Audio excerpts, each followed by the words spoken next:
ഓണത്തിനോടനുബന്ധിച്ച് 40,000 square feet ഒരു താൽക്കാലിക ഷെഡുണ്ടാക്കി ജനങ്ങൾക്ക് വേണ്ടി ഒരു ഫെസ്റ്റ് നടത്താൻ തീരുമാനിച്ചത്.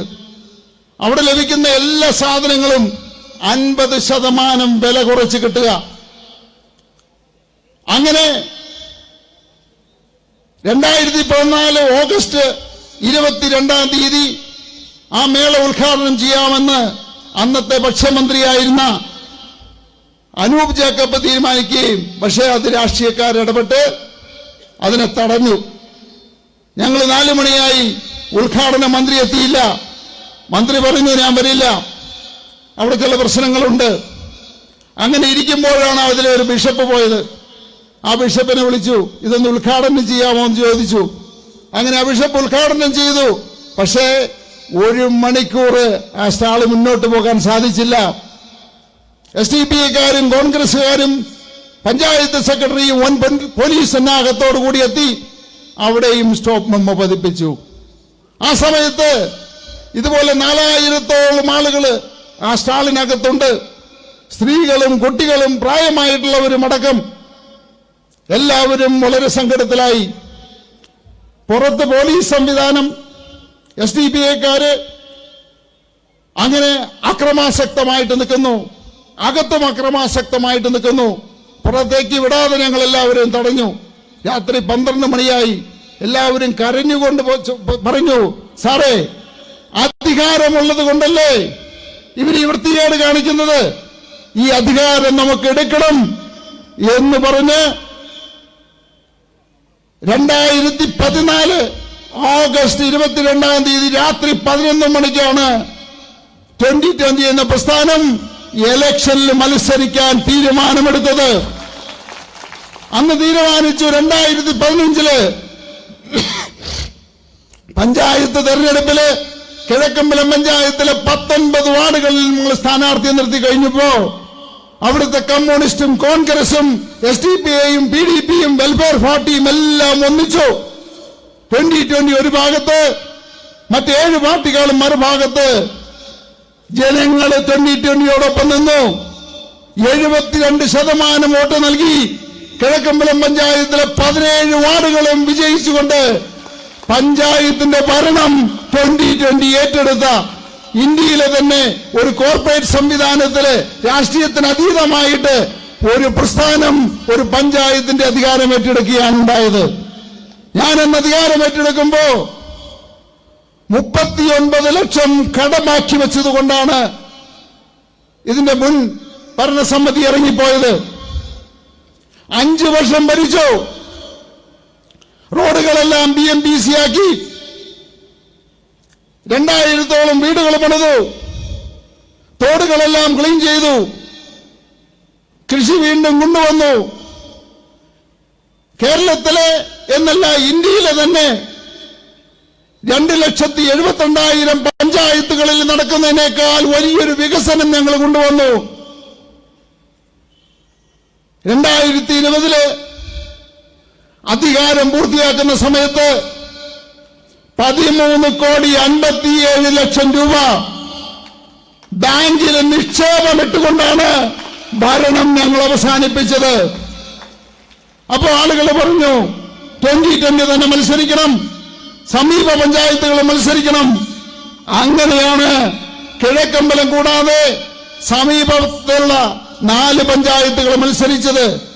മത്സരിച്ചവിടത്തെല്ലാം പ്രതിപക്ഷം പോലുമില്ലാതെ ജനങ്ങൾ ഞങ്ങളെ ജയിപ്പിച്ചു. ഇന്ന് 2020 4 പഞ്ചായത്തുകൾ ഭരിക്കുന്നു.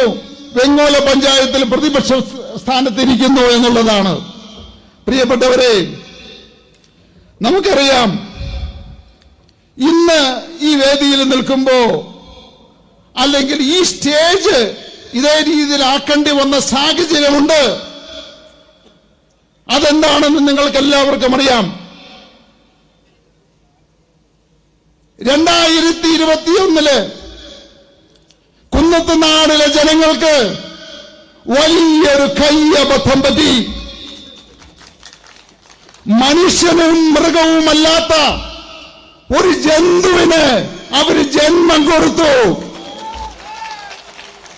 സ്വയം ഉൽപാദന ശേഷിയില്ലാത്ത ഒരു ജന്തു, ആ ജന്തു എല്ലാ ദിവസവും പൗഡറും ഇട്ട് ഇറങ്ങും രാവിലെ. അപ്പൊ നമുക്ക് നോക്കാം. ഞാൻ വിചാരിച്ചു എന്താണ് ഈ ജന്തു എല്ലായ്പ്പോഴും 2020 പഞ്ചായത്തിലേക്ക് മാത്രം വരുന്നത് എന്ന്. കാരണം പുത്തൻകുരിശ് പഞ്ചായത്തിട്ട് പോകില്ല, പൂത്തറക്ക പഞ്ചായത്തിട്ട് പോകില്ല, തിരുവാണിയൂർ പഞ്ചായത്ത് പോകില്ല, വാഴക്കുളം പഞ്ചായത്ത് പോകില്ല. അവിടെയെല്ലാം ഭരിക്കുന്നത് കോൺഗ്രസുകാരും കമ്മ്യൂണിസ്റ്റുകാരുമാണ്. അവിടെ പോയിട്ട് ഒരു കാര്യവുമില്ല. മീറ്റിങ്ങുകൾ നടക്കുന്നില്ല, വികസനം നടക്കുന്നില്ല. മീറ്റിങ്ങുകൾ ഉണ്ടെങ്കിൽ തന്നെ അവിടെ ആളുകളില്ല. അപ്പോ പൗഡർ ഇട്ട് എല്ലാ ദിവസവും ഇറങ്ങുന്നത് 2020 പഞ്ചായത്തുകളിലേക്കാണ്. അവിടെ ചെല്ലുമ്പോ എവിടെയെങ്കിലും മീറ്റിംഗ് ഉണ്ടോ എന്നിങ്ങനെ നോക്കും. അങ്ങനെ നോക്കി നോക്കി എവിടെയെങ്കിലും മീറ്റിംഗ് ഉണ്ടെങ്കിൽ പാത്ത് പതുങ്ങി അതിനകത്ത് ഈ കാട്ടുമാക്കാന്മാര് കയറിയിരിക്കുന്ന മാതിരി 32 പല്ലും കാണിച്ച് കിട്ടുന്ന കസേരയിൽ കയറിയിരിക്കും. ഒറ്റ ഇരിപ്പ. എന്നിട്ടോ ആരും ഗമനിക്കില്ല. മീറ്റിംഗ് കഴിയും, എല്ലാവരും പിരിയുമ്പോ തിന്നാനായിട്ട് എന്തെങ്കിലും ഉണ്ടെങ്കിൽ അതൊക്കെ പറക്കി തിന്നിട്ട് വീണ്ടും ഇറങ്ങി അടുത്ത പഞ്ചായത്തിലേക്ക്, അടുത്ത സ്ഥലത്തേക്ക്. അങ്ങനെ പോകുമ്പോഴാണ് മലയിടത്തുരുത്ത് റോഡില് ഭംഗിയുള്ള, കേരളത്തിൽ കാണാത്ത ഭംഗിയുള്ള മനോഹരമായിട്ടുള്ള ഒരു സ്കൂള് പുള്ളി അവിടെ കയറി ഉദ്ഘാടനം ചെയ്തു. എന്നിട്ട് എഴുതി വെച്ചു, ഇതിന്റെ തണ്ട ഞാനാണ് എന്ന്. അവിടെ നിന്നിറങ്ങി വീണ്ടും പോയി എങ്ങോട്ടാണ്? വെലങ്ങിലേക്ക്. അവിടെ ചെന്നപ്പോ വീണ്ടും ഒരു സ്കൂള്, അവിടെയും കയറി ഉദ്ഘാടനം ചെയ്തു. എഴുതി വെച്ചു, ഇതിന്റെയും തണ്ട ഞാനാണെന്ന്.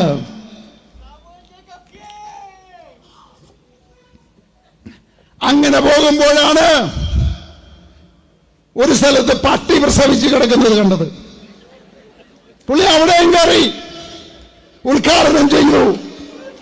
എന്നിട്ട് പറഞ്ഞു, ഇതിന്റെയും തണ്ട ഞാനാണെന്ന്. അപ്പോ ആ വൃത്തികെട്ട ജന്തുവാണ് ഈ സ്റ്റേജിൽ നിന്ന് ഇങ്ങനെ തിരിച്ചിടേണ്ടതായിട്ട് വന്നത്. ആ വൃത്തികെട്ട ജന്തു കാരണമാണ് കുന്നത്ത് നാടിലെ ജനങ്ങള് ഇതുപോലെയുള്ള കഷ്ടപ്പാടുകൾ അനുഭവിക്കുന്നത്. ആ വൃത്തികെട്ട ജന്തുവാണ് നമ്മുടെ കിഴക്കമ്പലം നെല്ലാട് റോഡ് ഇതുപോലെയായി ജനങ്ങൾ ദുരിതം അനുഭവിക്കുന്നത്.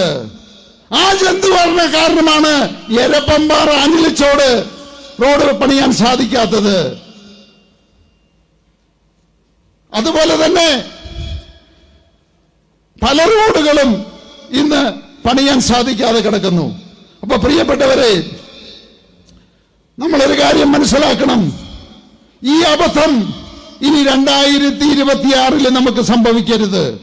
ഇനി സംഭവിച്ചു കഴിഞ്ഞാൽ ഇതിലും വലിയ ആപത്തായിരിക്കും നടക്കുന്നത്. ഇപ്പോ ഇവിടെ വന്ന് നമ്മുടെ മീറ്റിംഗ് തുടങ്ങി. ഈ മീറ്റിംഗ് തടയാൻ വേണ്ടിയിട്ട് അദ്ദേഹം ചെയ്തത് എന്താണ്? പോലീസിനെ വിളിച്ചു. വ്യാഴാഴ്ച വൈകുന്നേരം പറയുകയാണ്, ഇവിടെ പുറംപോക്കുണ്ട്, ഈ സ്ഥലം അനുവദിക്കാൻ പാടില്ല.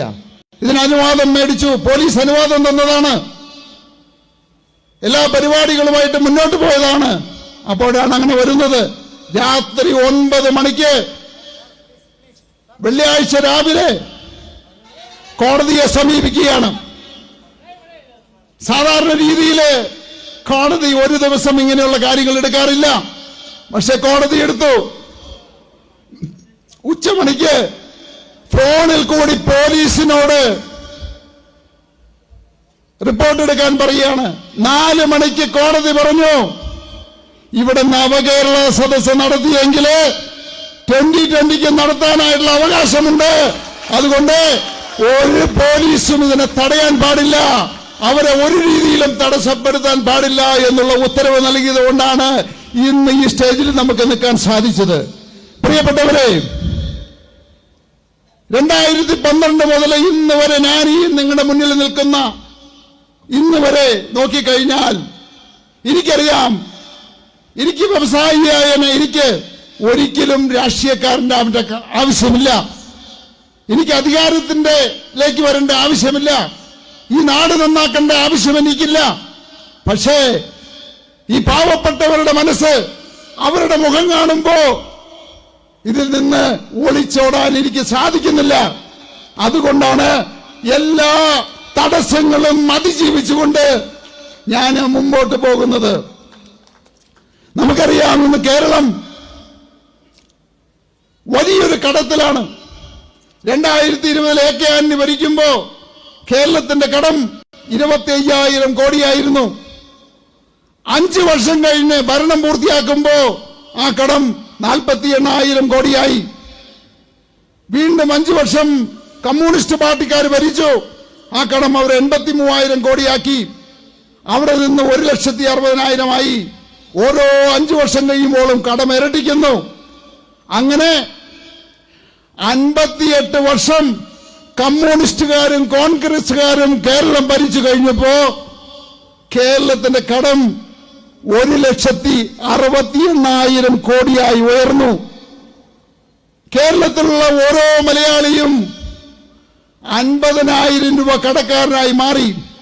എന്നാൽ നമ്മുടെ പിണുസഖാവ് 8 വർഷം ഭരിച്ചു കഴിഞ്ഞപ്പോ കേരളത്തിന്റെ കടം 1,68,000 കോടിയിൽ നിന്ന് 5 ലക്ഷം കോടിയിലേക്ക് ഉയർന്നു. 8 വർഷം കൊണ്ട് കടം 3,50,000 കോടി അദ്ദേഹം കൂട്ടി.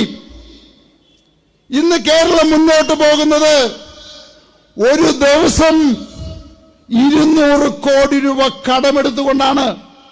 ഈ രീതിക്ക് മുന്നോട്ട് പോയി കഴിഞ്ഞാൽ ഈ ഭരണം പൂർത്തിയാകുമ്പോ കേരളത്തിന്റെ കടം 7 ലക്ഷം കോടി കവിയും. 7 ലക്ഷം കോടി എന്ന് പറയുമ്പോ നിങ്ങളും ഞാനും അടക്കം ഈ കേരളത്തിൽ പിറന്നു വീഴുന്ന ഓരോ കുട്ടികളും 2 ലക്ഷം രൂപ കടക്കാരനായി മാറുന്നു എന്നുള്ളതാണ്. 68 വർഷം കോൺഗ്രസും കമ്മ്യൂണിസ്റ്റും മാറി മാറി ഭരിച്ചു. ഇവർക്ക് ആർക്കെങ്കിലും ഈ കടം കുറയ്ക്കാൻ സാധിച്ചോ? ഇവരാർക്കെങ്കിലും കടം കുറയ്ക്കാമെന്ന് പറയുന്നുണ്ടോ? സാധിക്കില്ല. കോൺഗ്രസിനും സാധിക്കില്ല, കമ്മ്യൂണിസ്റ്റിനും സാധിക്കില്ല, BJPക്കും സാധിക്കില്ല. കേരളത്തിന്റെ കടം കുറയ്ക്കണമെങ്കിൽ 2020 മാത്രമേ സാധിക്കൂ. നമുക്കറിയാം, കിഴക്കമ്പലം പഞ്ചായത്ത് 39 ലക്ഷം കടത്തിൽ നിന്ന് 5 വർഷം ഭരിച്ചപ്പോ 13,70,00,000 രൂപ മിച്ചമുണ്ടാക്കി. ഇപ്പോ 8 വർഷം പൂർത്തിയാക്കുമ്പോ 22 കോടി രൂപയാണ് ബാങ്കിലിട്ടിരിക്കുന്നത് കിഴക്കമ്പലം പഞ്ചായത്തില്. ഞാൻ പറയുന്നു, കമ്മ്യൂണിസ്റ്റിന് ചെയ്യാൻ പറ്റാത്തത്, BJPക്ക് ചെയ്യാൻ പറ്റാത്തത്, കോൺഗ്രസിന് ചെയ്യാൻ പറ്റാത്തത് 2020 മാത്രമേ ചെയ്യാൻ പറ്റൂ. 10 വർഷം 2020 ഏൽപ്പിക്കട്ടെ ഈ ഭരണം. കേരളത്തിന്റെ ഭരണം 7 ലക്ഷം കോടി കടത്തിൽ നിന്ന് ആ കടം വീട്ടി 10 വർഷം കൊണ്ട് ബാങ്കിൽ ഡെപ്പോസിറ്റ് ഇട്ട് തരാൻ ഞാന്. ബാങ്കിൽ ഡെപ്പോസിറ്റ്. ഇത് കോൺഗ്രസിന് പറയട്ടെ, നിങ്ങൾ അവർക്ക് വോട്ട് ചെയ്തോളൂ. കമ്മ്യൂണിസ്റ്റ് പറയട്ടെ, അവർക്ക് വോട്ട് ചെയ്യൂ. BJP പറയട്ടെ, നിങ്ങൾ അവർക്ക് വോട്ട് ചെയ്തു. ഇന്ന് നമുക്കറിയാം, ഹോസ്പിറ്റലിൽ പോയാൽ മരുന്നില്ല, മാവേലി സ്റ്റോറിൽ പോയാൽ ഒരു സാധനവുമില്ല, റേഷൻ കടയിൽ സാധനമില്ല, കുടുംബശ്രീ ഹോട്ടലുകളിൽ ഭക്ഷണമില്ല, പെൻഷൻ വിതരണം നിലച്ചു, ലൈഫില് എല്ലാവരും വീട് പൊളിച്ചിട്ടിരിക്കുക, പഞ്ചായത്തിലേക്ക് ഫണ്ട് വരുന്നില്ല, എല്ലാവരും പെരുവഴിയിലായി, അതിന് പൈസ കൊടുക്കാൻ സാധിക്കുന്നില്ല, കരാറുകാർക്ക് കുടിശ്ശിക കൊടുക്കാൻ സാധിക്കുന്നില്ല. ഇപ്പൊ കേൾക്കുന്നു, ഒരു സർക്കാർ കമ്പനി ട്രാവങ്കൂർ സിമന്റ്സിന്റെ സ്ഥലം വിറ്റ് കടം വീട്ടാൻ പോകുന്നുവെന്ന്. അപ്പൊ ആ രീതിയിലേക്ക് കാര്യങ്ങൾ നീങ്ങിക്കൊണ്ടിരിക്കുന്നു. ഇവിടെ നമുക്കറിയാം, അരിവില കുതിച്ചു കയറുകയാണ്. നിത്യോപയോഗ സാധനങ്ങളുടെ വില കുതിച്ചു കയറുന്നു. തക്കാളിയുടെ വില കൂടുന്നു, ഉള്ളിയുടെ വില കൂടുന്നു, പാലിന്റെ വില കൂടുന്നു, മുട്ടയുടെ വില കൂടുന്നു. സാധാരണ മനുഷ്യർക്ക് ജീവിക്കാൻ പറ്റാത്ത സാഹചര്യത്തിലേക്ക് പോയിരിക്കുന്നു. 2016 അരിയുടെ വില 30 രൂപയായിരുന്നു.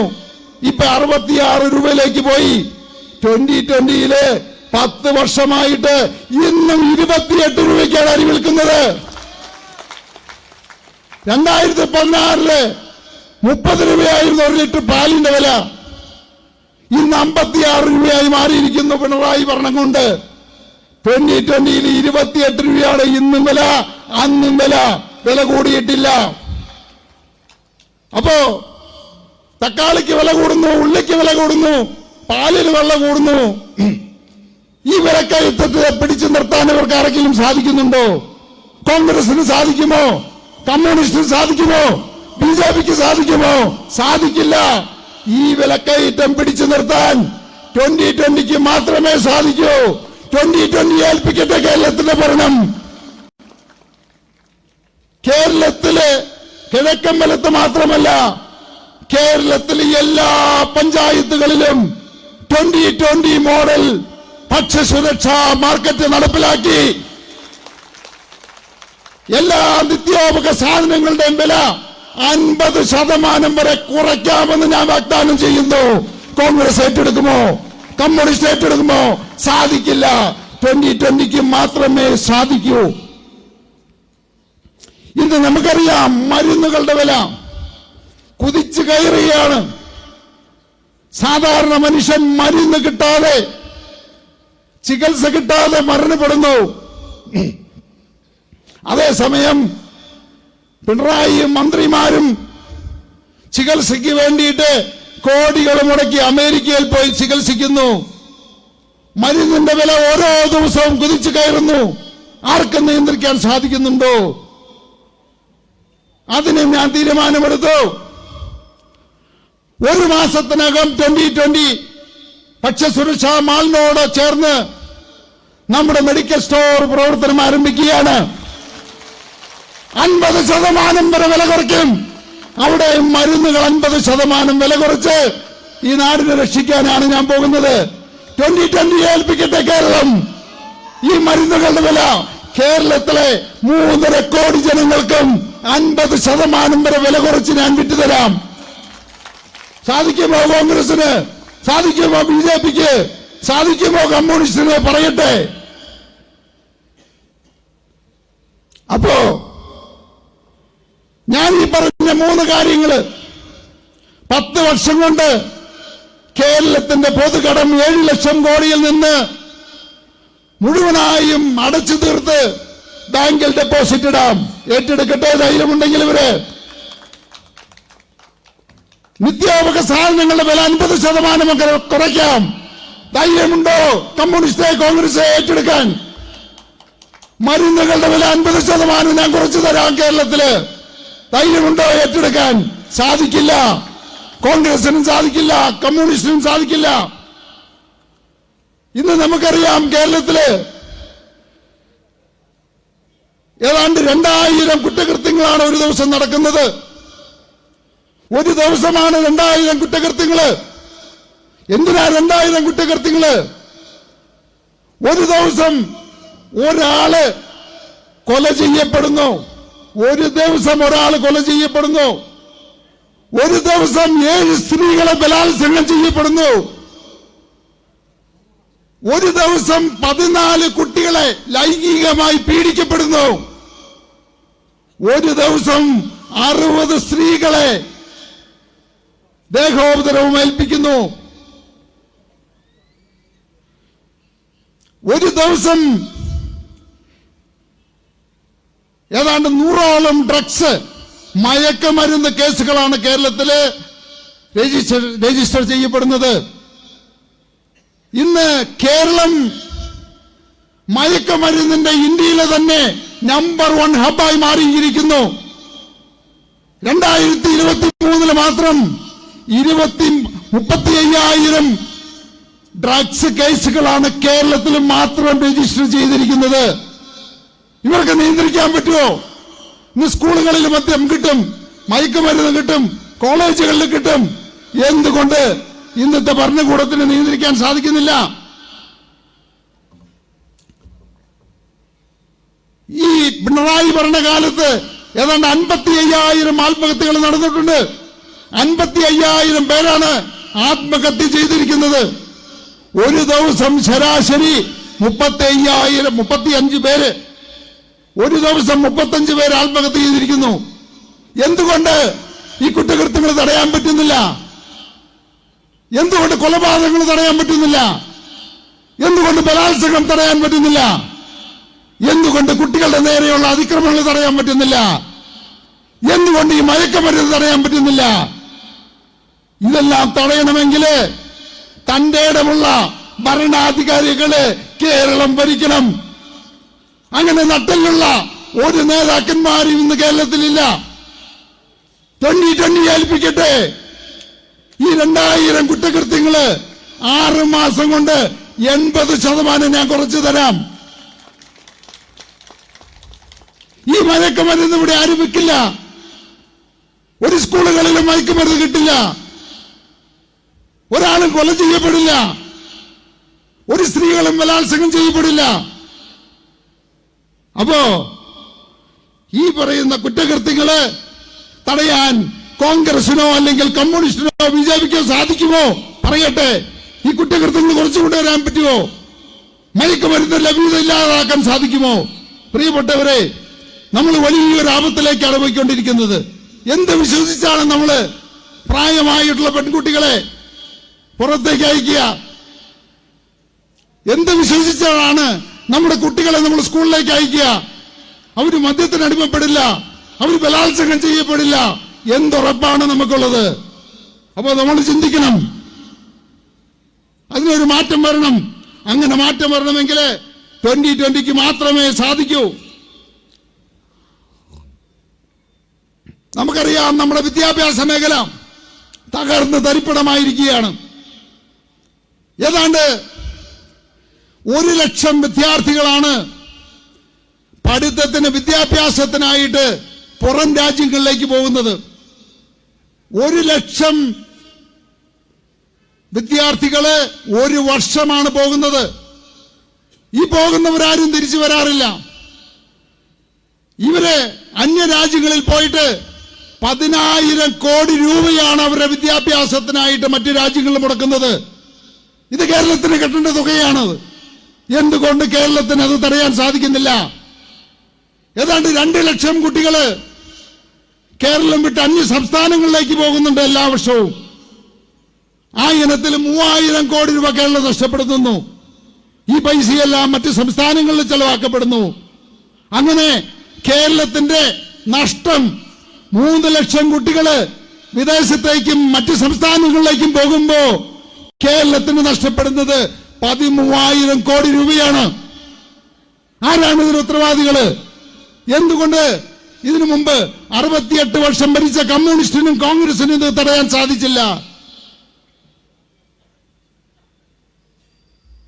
ഇനി വിദ്യാഭ്യാസം കൊടുത്തു വന്നിരിക്കട്ടെ.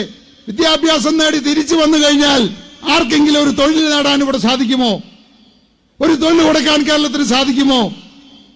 ഇന്ന് നമുക്കറിയാം, കേരളത്തിൽ നിന്ന് 45 ലക്ഷം ജനങ്ങളാണ് ഈ കേരളം വിട്ട് വിദേശത്തേക്ക് പോയിരിക്കുന്നത് തൊഴിൽ നേടി. ഇവരാരും തിരിച്ചു വരാൻ പോകുന്നില്ല. ഏതാണ്ട് 35 ലക്ഷം ജനങ്ങള് അന്യ സംസ്ഥാനങ്ങളിൽ തൊഴിൽ നേടി പോയിരിക്കുന്നു. അങ്ങനെ കേരളത്തിൽ നിന്ന് 80 ലക്ഷം ആളുകളാണ് തൊഴിൽ വേണ്ടി തൊഴിൽ തേടി മാത്രം മറ്റ് സംസ്ഥാനങ്ങളിലേക്കും മറ്റ് രാജ്യങ്ങളിലേക്കും പോയിരിക്കുന്നത്. ഇത് തടയാൻ കോൺഗ്രസിന് സാധിക്കുമോ? സാധിക്കില്ല. കമ്മ്യൂണിസ്റ്റിന് സാധിക്കുമോ? സാധിക്കില്ല. ഇത് തടയണമെങ്കിൽ 2020 അധികാരത്തിൽ വരണം. 2020 മാത്രമേ സാധിക്കൂ. നമുക്കറിയാം, കേരളം നേരിടുന്ന പ്രശ്നങ്ങൾ ഒട്ടനവധിയാണ്. പട്ടിണി ഒരു വശത്ത്, സാധനങ്ങളുടെ വിലക്കയറ്റം, തൊഴിലില്ലായ്മ, വലിയ വലിയ ബാധ്യതകള്, ആളുകൾ ആത്മഹത്യ ചെയ്യുന്നു, ജീവിക്കാൻ നിവൃത്തിയില്ല, അങ്ങനെ നെട്ടോട്ടമോടുകയാണ്. അങ്ങനെ ഒട്ടനവധി പ്രശ്നങ്ങളാണ് നമ്മൾ നേരിടുന്നത്. അതിൽ ഏറ്റവും കൂടുതൽ പ്രശ്നങ്ങൾ നേരിടുന്ന മലയോര കർഷകരാണ്. മലയോര മേഖലയില് ഏതാണ്ട് 2 ലക്ഷം കുടുംബങ്ങള്, ഏതാണ്ട് 8 ലക്ഷത്തോളം ആളുകള്, അവര് കൃഷി ചെയ്യാൻ സാധിക്കുന്നില്ല. എന്തെങ്കിലും രീതിയിലുള്ള കൃഷി ചെയ്തു കഴിഞ്ഞാൽ അത് വന്യമൃഗങ്ങൾ ആക്രമിക്കുന്നു. വന്യമൃഗങ്ങൾ അവരുടെ വീടുകൾ ഇടിച്ചു നിരത്തുന്നു, അവരുടെ കൃഷികൾ നശിപ്പിക്കുന്നു. അങ്ങനെ അവർ വലിയൊരു ദുരിതത്തിലാണ്. എന്തുകൊണ്ട് 68 വർഷം ഭരിച്ച കമ്മ്യൂണിസ്റ്റോ കോൺഗ്രസോ അതിനൊരു പരിഹാരം കാണാൻ സാധിച്ചില്ല? 10 വർഷം 2020 ഏൽപ്പിക്ക്. ഈ വന്യമേഖലയിലെ വന്യമൃഗങ്ങളിലുള്ള പ്രശ്നം ഞാൻ പരിഹരിച്ചു തരാം. ഏതാണ്ട് 1000 സ്ഥലങ്ങളില് 300 കിലോമീറ്ററോളം ഫെൻസിങ്ങൾ നിർമ്മിക്കണം. 2020 മാത്രമേ അത് സാധിക്കൂ. ഞാൻ പറയുന്നു, 10 വർഷത്തിനുള്ളില് വന്യമേഖലയില് വനപ്രദേശത്ത് മലയോര പ്രദേശങ്ങളിൽ ജീവിക്കുന്ന കർഷകരുടെ പ്രശ്നം 100% ഞാൻ പരിഹരിച്ചു തരാമെന്ന്. അതുപോലെ വേറൊരു പ്രശ്നമാണ് തീരദേശ പ്രദേശങ്ങളില്, മലയോര പ്രദേശങ്ങളിലെ വന്യമൃഗങ്ങളുടെ ആക്രമണമാണെങ്കിൽ തീരദേശ പ്രദേശങ്ങളിലെ കടലിന്റെ ആക്രമണമാണ്. മൺസൂൺ തുടങ്ങിയാല് കിട്ടിയത് കിടക്കയും കിടപ്പാടവും എല്ലാം എടുത്ത് പലായനം ചെയ്യേണ്ട അവസ്ഥയാണ്.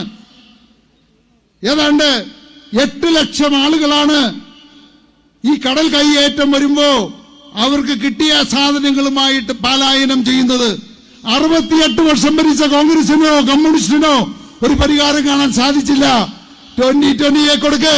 10 വർഷം കൊണ്ട് 240 കിലോമീറ്റർ കടൽ ഭിത്തി നിർമ്മിച്ച് പൂർണ്ണമായിട്ടും ഈ കടലോരത്ത് താമസിക്കുന്ന 8 ലക്ഷം ആളുകളെ ഞാൻ സംരക്ഷിക്കാമെന്ന് ഉറപ്പു തരുന്നു.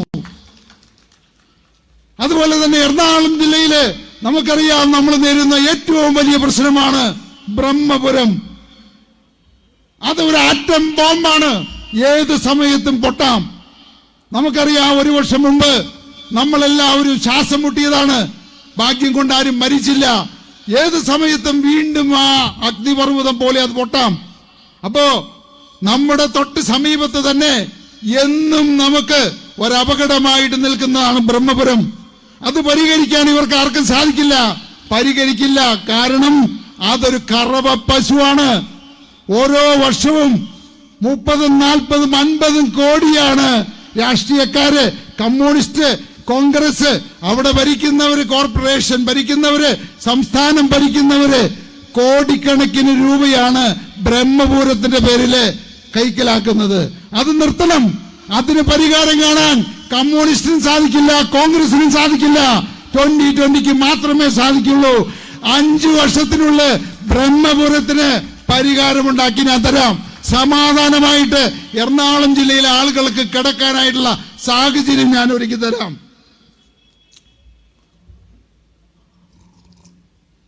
പ്രിയപ്പെട്ടവരെ, സമയം ഒരുപാട് അതിക്രമിച്ചു.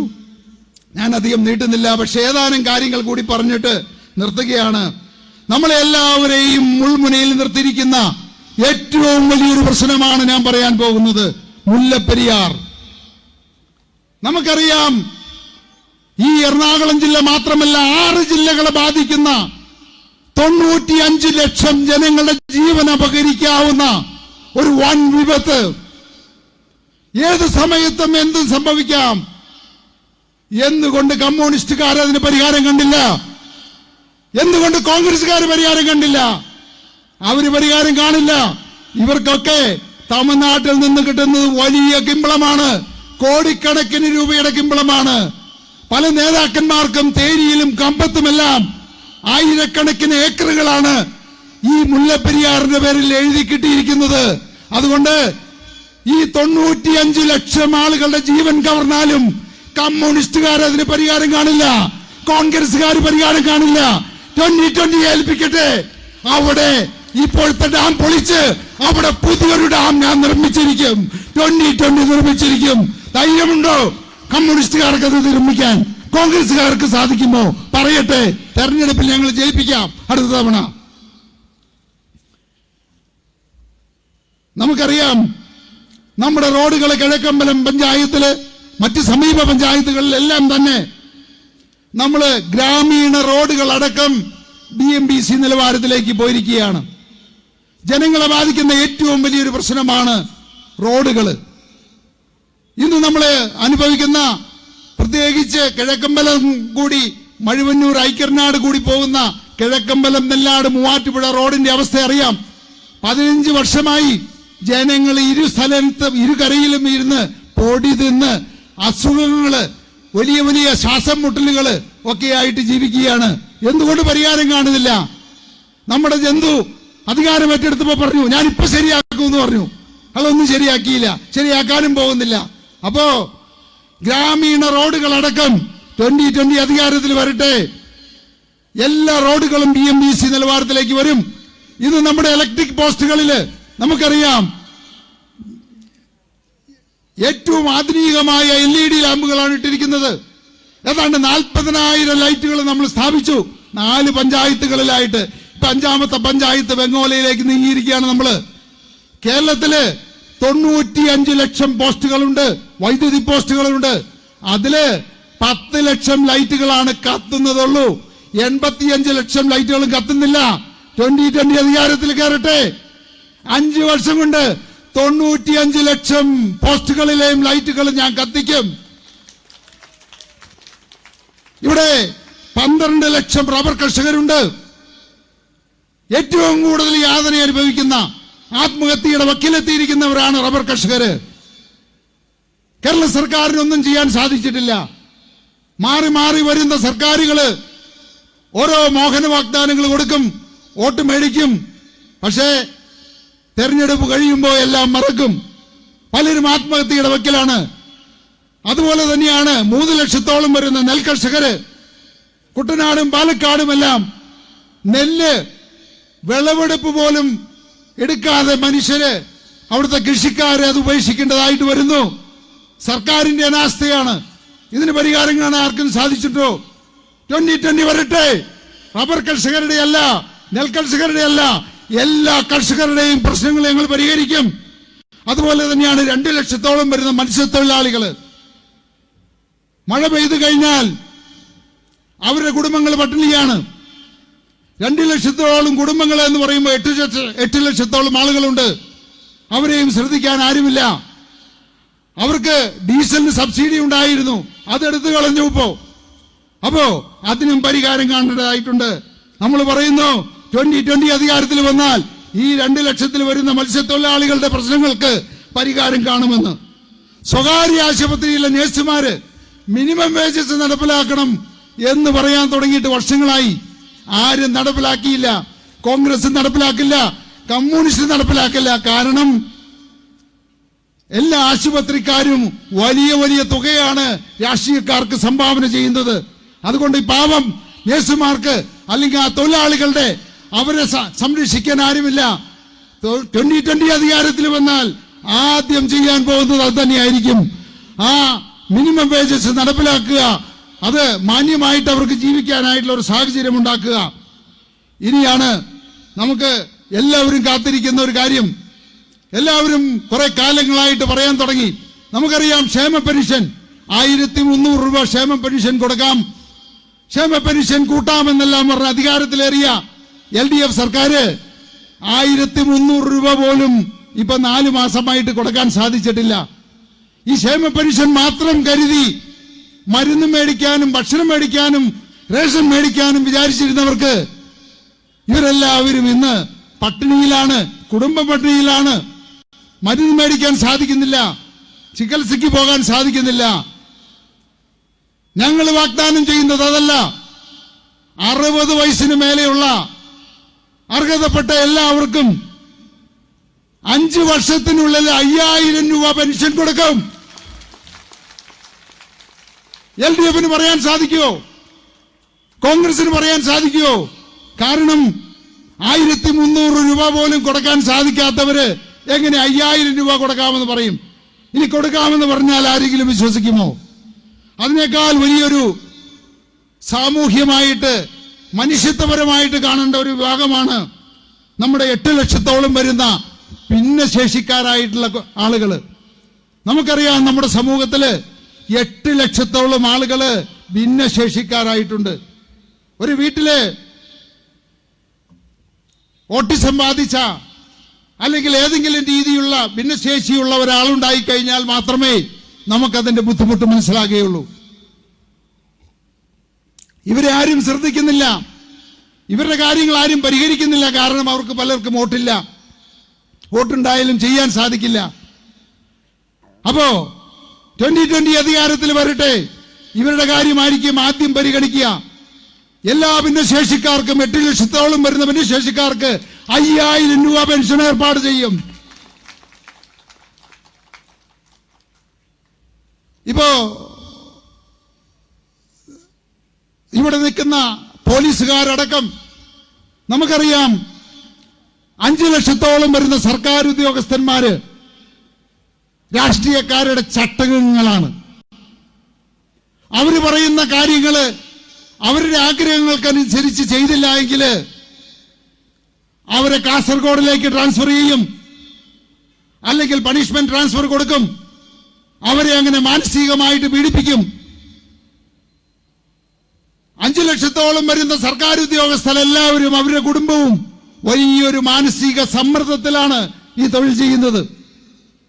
ഏത് സമയത്തും ട്രാൻസ്ഫർ വരാം. അവരുടെ ജോലിക്ക് ഒരു സുരക്ഷിതത്വമില്ല. 2020 വരട്ടെ, ഒരു ഉദ്യോഗസ്ഥനെയും 5 വർഷത്തിന് മിനിമം 5 വർഷത്തിന് മുമ്പായിട്ട് ആരെയും ട്രാൻസ്ഫർ ചെയ്യില്ല. അതും ട്രാൻസ്ഫർ ഉണ്ടെങ്കിൽ തന്നെ ആ ജില്ലയിൽ നിന്ന് മാത്രമായിരിക്കും. ആ ജില്ല വിട്ടിട്ട് ഒരാളെയും കാസർഗോഡിലേക്കും കണ്ണൂരിലേക്കും ആരെയും ട്രാൻസ്ഫർ ചെയ്യില്ല. LDF-ന് എടുക്കാൻ പറ്റുമോ അങ്ങനെ തീരുമാനം? UDF-ന് എടുക്കാൻ പറ്റുമോ തീരുമാനം? സാധിക്കില്ല. 2020 മാത്രമേ സാധിക്കൂ.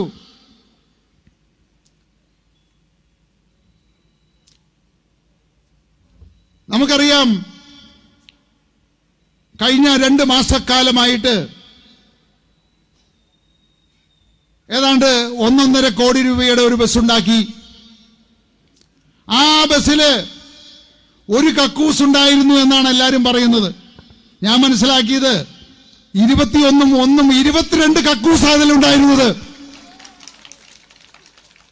കാരണം ഈ കേരളത്തിന്, ഇവിടുത്തെ ജനങ്ങൾക്ക് ആവശ്യമില്ലാത്ത 21 ജന്മങ്ങളും ഒരു ഉപയോഗവുമില്ലാത്ത, ഈ നാടിന് ഒരു പ്രയോജനവുമില്ലാത്ത 21 പേര്. അപ്പോ ഇനി അത് മ്യൂസിയത്തിൽ വെക്കുകയാണെന്ന് പറയുന്നു. 22 കക്കൂസുള്ള വാഹനം. തീർച്ചയായിട്ടും അതൊരു അസറ്റായിരിക്കും നമുക്ക്. എന്തിനാണ് 21 മന്ത്രിമാര്? എന്താ അതിന്റെ ആവശ്യം? 2020 ഒരു ഭരണം, 2020 നിങ്ങൾ ഭരണത്തിലേറ്റിയാൽ ആദ്യം ചെയ്യുന്നത് 21 മന്ത്രിമാരിൽ നിന്ന് 11 മന്ത്രിമാരായിട്ട് കുറയ്ക്കും. ആർക്കെങ്കിലും സാധിക്കുമോ? LDF-ന് സാധിക്കുമോ? UDF-ന് സാധിക്കുമോ? സാധിക്കില്ല. കാരണം ഇവർ അധികാരത്തിലേറുന്നത് ഇതുപോലെ മന്ത്രിയാവാനും സ്ഥാനമോഹങ്ങൾക്കും വേണ്ടിയിട്ടാണ്. 2020 അതിന്റെ ആഗ്രഹമില്ല. പ്രിയപ്പെട്ടവരെ, സമയം കൂടുതലായതുകൊണ്ട് കൂടുതലായിട്ട് ഞാൻ ദീർഘിപ്പിക്കുന്നില്ല. ഞാനൊന്നും നിങ്ങളുടെ മുന്നിൽ നിൽക്കുന്നുണ്ടെങ്കിൽ ഈ രാജ്യത്തെ കൊള്ളയടിക്കാൻ വേണ്ടിയിട്ടല്ല, ഇവിടുത്തെ മനുഷ്യരെ ചൂഷണം ചെയ്യാൻ വേണ്ടിയിട്ടല്ല. എനിക്കതിന്റെ ആവശ്യമില്ല എന്ന് നിങ്ങൾക്കറിയാം. വ്യവസായിയായ ഞാന് ഇന്ന് ഈ 10,000-കണക്കിന് ആളുകളുടെ മുമ്പിൽ നിന്ന് ഇതുപോലെ പ്രസംഗിക്കുന്നുണ്ടെങ്കിൽ എന്റെ മനസ്സിൽ ഒരേ ഒരു ലക്ഷ്യമുള്ളൂ: ഈ കേരളത്തെ രക്ഷിക്കുക, ഈ കേരളത്തിലെ ജനങ്ങളെ രക്ഷിക്കുക. ഈ കേരളത്തെ രക്ഷിക്കാനായിട്ട് 2020 അല്ലാതെ, ഈ കേരളത്തിലെ ജനങ്ങളെ രക്ഷിക്കാനായിട്ട് 2020 അല്ലാതെ ഒരാൾക്കും സാധിക്കില്ല. അപ്പോ നിങ്ങൾ 2020 നിന്നില്ലെങ്കിൽ നാളെ കേരളമല്ല നശിക്കാൻ പോകുന്നത്, നിങ്ങളുടെ ഓരോരുത്തരുടെയും കുടുംബങ്ങളാണ് നശിക്കാൻ പോകുന്നത്. ഇന്ന് തന്നെ നമുക്കറിയാം, നമ്മുടെ ഒന്നും മക്കളും നമ്മുടെ കൂടെയില്ല. ഒരു കാലത്ത് നിങ്ങളും ഞാനും ഈ ലോകം വിട്ടു പോകേണ്ട ആളുകളാണ്. ഈ ലോകം വിട്ടു പോകുമ്പോ സ്വന്തം മക്കള് അവസാനമായിട്ട് ഒരു നോക്ക് കാണാനായിട്ട് ഒരു തുള്ളി വെള്ളം നമ്മുടെ വായിൽ ഒഴിച്ചു തന്ന് സന്തോഷത്തോടെ ഈ ലോകത്ത് നിന്ന് വിട്ടുപോകണമെന്ന് നിങ്ങൾ ആഗ്രഹിക്കുന്നുണ്ടെങ്കിൽ 2020 അധികാരത്തിലേറ്റിയേ പറ്റൂ. ഇവിടുത്തെ കമ്മ്യൂണിസ്റ്റുകാരെ വിശ്വസിച്ച്, കോൺഗ്രസുകാരെ വിശ്വസിച്ച് നിങ്ങളുടെ കുടുംബം പാഴാക്കരുത്, നിങ്ങളുടെ ജീവിതം പാഴാക്കരുത്, നിങ്ങളുടെ കുട്ടികളുടെ ഭാവി നിങ്ങൾ നശിപ്പിക്കരുത്. ദയവ് ചെയ്ത് എനിക്ക് തീർച്ചയായിട്ടും എന്നെ ജയിപ്പിച്ചില്ല എന്ന് വെച്ച് എനിക്ക് ഒന്നും നഷ്ടപ്പെടാനില്ല. നിങ്ങൾ വേണ്ട എന്ന് പറഞ്ഞു കഴിഞ്ഞാൽ അന്ന് ഞാൻ ഈ പരിപാടി നിർത്തും. വേണ്ട എന്ന് പറഞ്ഞു കഴിഞ്ഞാൽ ഈ രാജ്യം വിട്ട് ഞാൻ പോകും. പക്ഷേ നശിക്കുന്നത് ഈ നാടാണ്, ഇവിടുത്തെ ജനങ്ങളാണ്, മലയാളികളാണ്, നിങ്ങളുടെയൊക്കെ കുടുംബമാണ്, നിങ്ങളുടെയൊക്കെ കുട്ടികളാണ്. പ്രിയപ്പെട്ടവരെ, ആലോചിക്കുക, തീരുമാനമെടുക്കുക. യുക്തമായ തീരുമാനമെടുത്തില്ലെങ്കിൽ നാശത്തിലേക്കായിരിക്കും കേരളം പോകുന്നത്. കേരളത്തെ രക്ഷിക്കാൻ നിങ്ങളും ഞാനും വിചാരിച്ചാൽ സാധിക്കും. ദൈവം നമ്മുടെ കൂടെയുണ്ട്. ഈ പ്രസ്ഥാനത്തെ തൊടാൻ സാധിക്കില്ല. ഇപ്പോ ഇവിടെ തന്നെ നമ്മുടെ ലൈവ് പോകേണ്ടതാണ്. വൃത്തികെട്ടവന്മാർ എന്ത് ചെയ്തു എന്നറിയാമോ? ഹാക്കർ വെച്ച് നമ്മുടെ ഇന്റർനെറ്റ് കട്ട് ചെയ്ത് കളഞ്ഞു. അതുകൊണ്ട് ലോകത്ത് ലക്ഷക്കണക്കിന് ആളുകൾക്ക് കാണാൻ സാധിച്ചില്ല. പക്ഷേ ഇന്നും നാളെ കഴിഞ്ഞുമായിട്ട് ലോകം ഇത് കാണും, ലോകം ഇത് കേൾക്കും. അതുകൊണ്ട് 2020 തളയ്ക്കാനായിട്ട് കമ്മ്യൂണിസ്റ്റ് അല്ല, കോൺഗ്രസ് അല്ല, BJP അല്ല, ആര് വിചാരിച്ചാലും സാധിക്കില്ല. കാരണം ഇത് ദൈവത്തിന്റെ പ്രസ്ഥാനമാണ്, ദൈവത്തിന്റെ കയ്യൊപ്പുള്ള പ്രസ്ഥാനമാണ്. ഇതിന്റെ രോഗം പറിക്കാൻ ഒരാൾക്കും സാധിക്കില്ല. നിങ്ങൾ എന്നോടൊപ്പമുണ്ടെങ്കിൽ നിങ്ങളോടൊപ്പം ഞാനും ഉണ്ടാകും. നിങ്ങളുടെ മുന്നിൽ ഒറ്റക്കെട്ടായി ഒരുമിച്ച് നിങ്ങളുടെ സഹോദരനെ പോലെ നിങ്ങളുടെ മുന്നിൽ ഞാൻ ഉണ്ടാകുമെന്ന് അഭ്യർത്ഥിച്ചുകൊണ്ട് അപേക്ഷിച്ചുകൊണ്ട് നിർത്തുന്നു. നന്ദി. പുത്രക്കാരെ വീണ്ടും കാണാം. നന്ദി, നമസ്കാരം.